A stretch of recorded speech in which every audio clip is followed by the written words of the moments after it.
नमस्कार, US prime खबरमा स्वागत छ। म प्रसन्न ढुङ्गाना। सुरुमा अहिलेसम्मका प्रमुख समाचार। रवि लामिछाने सहितका प्रतिवादी विरुद्धको सङ्गठित अपराध र सम्पत्ति शुद्धिकरण अभियोग फिर्ता, सहकारी ठगीको अभियोग कायमै। बालेन सरकार विरुद्ध रासोपा सांसदहरूको आक्रोश, 2/3 सरकार भए पनि काम कारबाही प्रभावकारी नभएको गुनासो। आफू विरुद्ध भ्रामक समाचार प्रकाशन भएको भन्दै तत्कालीन गृहमन्त्री सुधन गुरुङद्वारा उजुरी दर्ता, पारिवारिक भ्रमणमा गएको स्पष्टोक्ति, घटनालाई नियोजित रूपमा तोडमोड गरेको आरोप। सार्वजनिक यातायातका लागि नयाँ सवारी दर्ता बन्द, सवारीको चाप र ट्राफिक जामले आवत जावतमा चरम कठिनाई। र आइसिसी क्रिकेट विश्वकप लिग 2 क्रिकेट अन्तर्गत घरेलु सिरिजको अन्तिम खेलमा नेपालको शानदार जित, अमेरिका 122 रनले पराजित। अब यूएस प्राइम खबर विस्तारमा।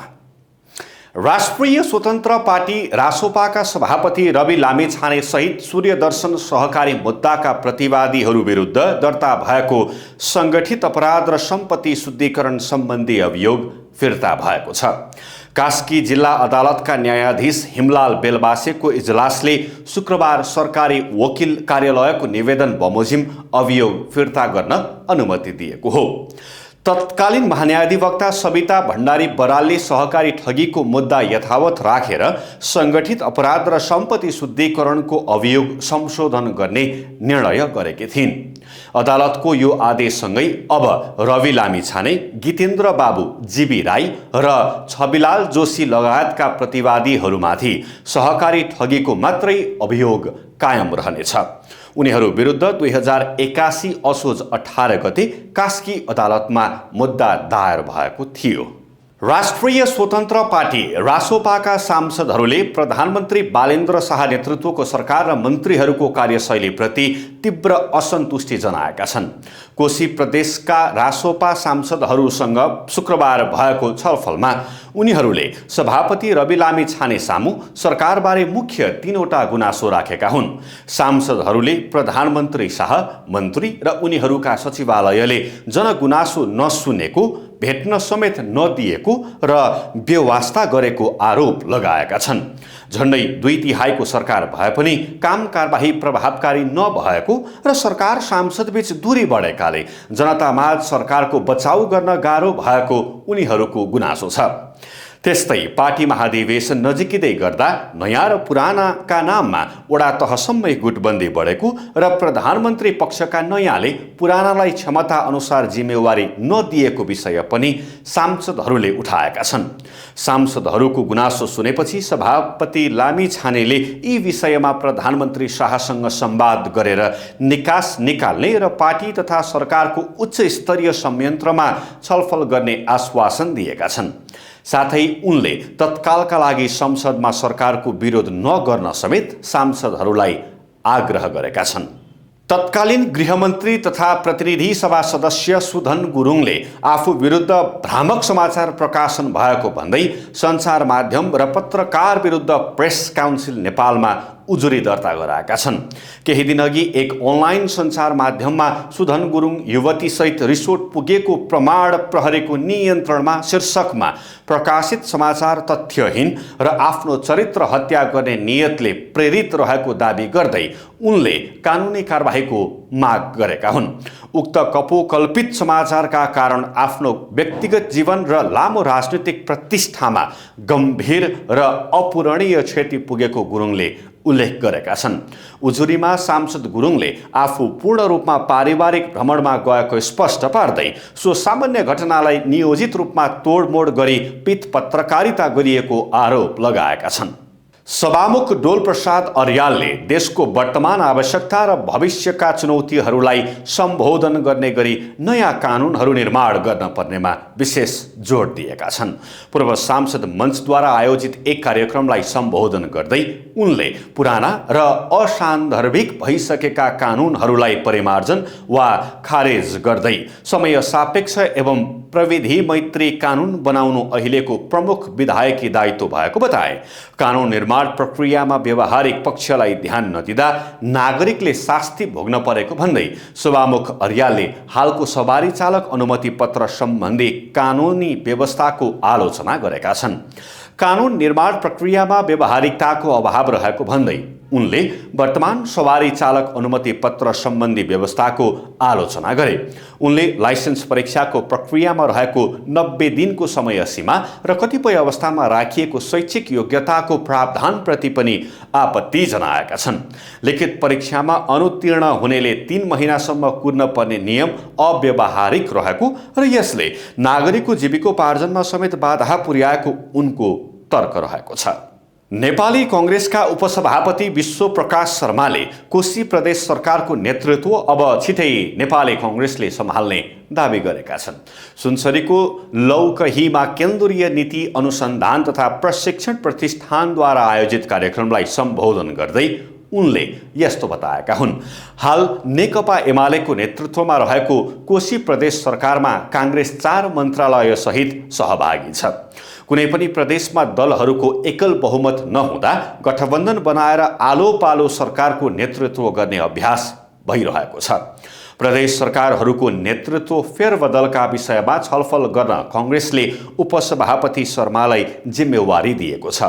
गत साता उपसभापति शर्माले एमाले अध्यक्ष केपी शर्मा ओलीसँग भेटेर सबै प्रदेशमा पूर्व सहमति अनुसार आलो पालो सरकारको नेतृत्व सम्हाल्न पर्ने र कोशीमा कांग्रेसले मुख्यमन्त्री पाउन पर्ने प्रस्ताव राखेका थिए।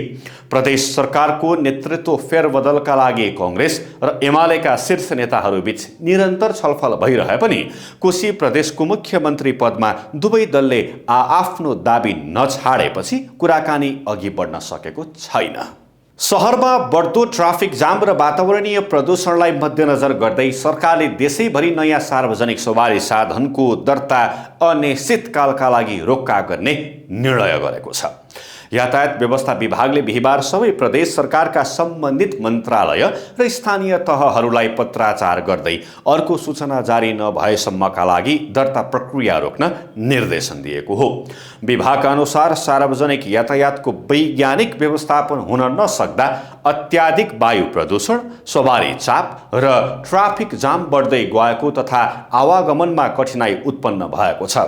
साथै इन्धनको बढ्दो मूल्यका कारण सार्वजनिक यातायात क्षेत्रमा थप असहज अवस्था सिर्जना भएकाले यस्तो निर्णय लिन परेको जनाइएको छ। सवारी तथा यातायात व्यवस्था ऐन 2049 को दफा 24 उपदफा 3 अनुसार वातावरण प्रदूषण, सवारी चाप, सडकको अवस्था तथा सार्वजनिक हितका कारण कुनै पनि प्रकारका सवारी साधनको दर्ता रोक्का गर्न सकिने कानुनी व्यवस्था रहेको विभागले उल्लेख गरेको छ। जापानमा अध्ययनरत नेपाली विद्यार्थीहरूलाई वर्किङ भिसा र रोजगारीको प्रलोभन देखाएर एक नेपालीले नै लाखौं रकम ठगी गरेको घटना सार्वजनिक भएको छ। नुवाकोट घर भई हाल जापानको टोकियोमा बस्दै आएका प्रदीप भट्टले दर्जनौं विद्यार्थीलाई फर्जी कागजात देखाएर रकम असुली गरी फरार भएपछि विद्यार्थीहरू बिचल्लीमा परेका हुन्। जापानका विभिन्न कलेजबाट ग्रेजुएसन सकेका विद्यार्थीहरूलाई वर्किङ भिसामा परिणत गरिदिने र काम मिलाइदिने भन्दै भट्टले प्रति व्यक्ति 3 लाख जापानी येन उठाएका थिए। जापानी वकिल मार्फत काम गरिदिने आश्वासन दिएका उनले समग्रमा 40 लाख ऐन भन्दा बढी ठगी गरेको पीडित विद्यार्थीहरूको भनाइ छ। भिसाको म्याद सकिने लाग्दा समेत काम नभएपछि विद्यार्थीहरूले अन्य एजेन्ट मार्फत प्रक्रिया अघि बढाउन खोज्दा भट्टले उनीहरूका सक्कली कागजात समेत फिर्ता नगरी बन्धक बनाएका थिए। पैसा फिर्ता माग्न जाँदा भट्टले विद्यार्थीहरूलाई स्टेसनमा बोलाएर घण्टौं कुराउने, मानसिक तनाव दिने र उल्टै धम्क्याउने गरेका थिए। आजित भएर विद्यार्थीहरूले भट्टलाई स्थानीय जापानी प्रहरीको जिम्मा लगाएका थिए। प्रहरीकै अगाडि पैसा फिर्ता गर्ने कागज गरे पनि उनले उक्त रकम अझैसम्म फर्काएका छैनन्। भौतिक पूर्वाधार तथा यातायात विकास मन्त्री सुनिल लम्सालले नेपालको निर्माण क्षेत्रमा हाल देखिएको मूल्य वृद्धि देशकै इतिहासमै सबैभन्दा ठूलो र गम्भीर रहेको बताएका छन्। प्रतिनिधि सभा अन्तर्गतको पूर्वाधार विकास समितिको बैठकमा बोल्दै मन्त्री लम्सालले यो अस्वाभाविक मूल्य वृद्धिका कारण निर्माण क्षेत्र मात्र नभई राज्यको समग्र अर्थतन्त्र नै सङ्कटमा परेको उल्लेख गरे। मन्त्री लम्सालका अनुसार निर्माण सामग्री र इन्धनमा भएको मूल्य वृद्धिका कारण मन्त्रालयको बजेट ठूलो चापमा परेको छ। करिब 20 दिन अगाडिको तथ्याङ्क अनुसार पूर्वाधार मन्त्रालयको बजेट स्वीकृत सीमाभन्दा करिब 37 अर्ब रुपैयाँले घाटामा गइसकेको छ। निर्माण क्षेत्रमा सबैभन्दा बढी डिजेल खपत हुने भएकाले डिजेलको मूल्यमा भएको भारी वृद्धिले यो क्षेत्रलाई नराम्ररी थला पारेको छ। लामो समयदेखि अल्झिएका र कानुनी जटिलतामा परेका आयोजनाहरूबारे सरकार सचेत रहेको मन्त्री लम्सालले स्पष्ट पारेका छन्। संयुक्त अधिराज्य बेलायतकी मन्त्री सीमा मल्होत्रा शुक्रबार नेपाल आइपुगेकी छिन्। नेपाल र बेलायत बीचको द्विपक्षीय सम्बन्धलाई थप सुदृढ बनाउन तथा आपसी साझेदारीका विषयहरूलाई अभिवृद्धि गर्ने उद्देश्यका साथ उनी नेपाल आएको काठमाडौँ स्थित बेलायती दूतावासले जनाएको छ।